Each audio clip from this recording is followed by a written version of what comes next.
Բարի երեկո իմ գյումրեցիներ և հայրաքաղաքը սիրող հայրեր, խոսքը շարունակելով ուզում եմ հիշեցնել, որ հայրաքաղաք պատվանունը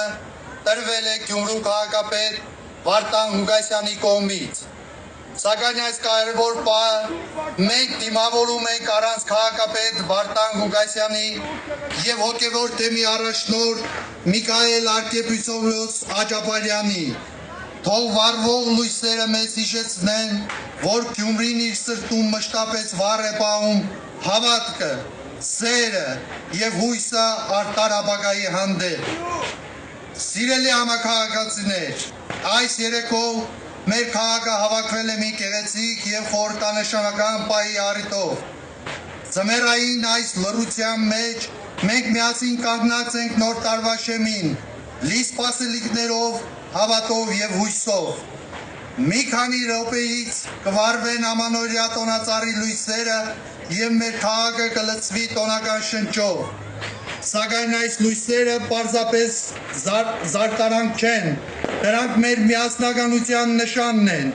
մեր տոկունության վկայությունը և մեր հավատքը վաղվա օրվա հանդեպ։ Յուրաքանչյուր լույս հիշեցնում է,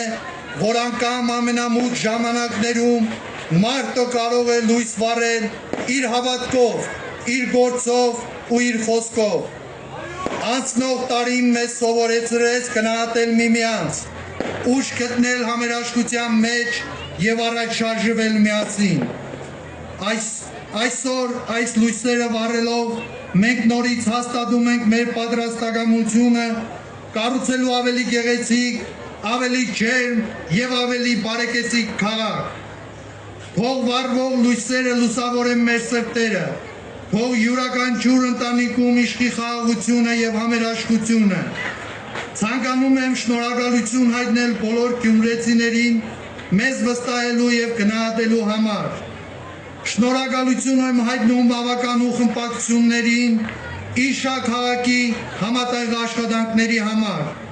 Շնորհակալություն եմ հայտնում բոլոր նրանց, ովքեր ջանք ու եռանդ չեն խնայում քաղաքը էլ ավելի բարեկեցիկ դարձնելու համար։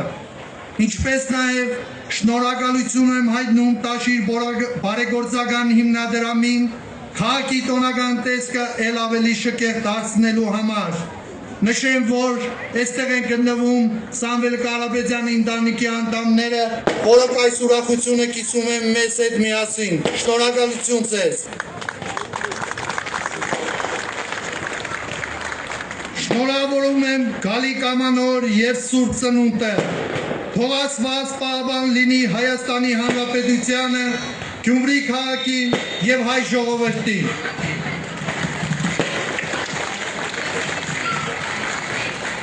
Շնորհակալություն, պարոն Արաքելյան։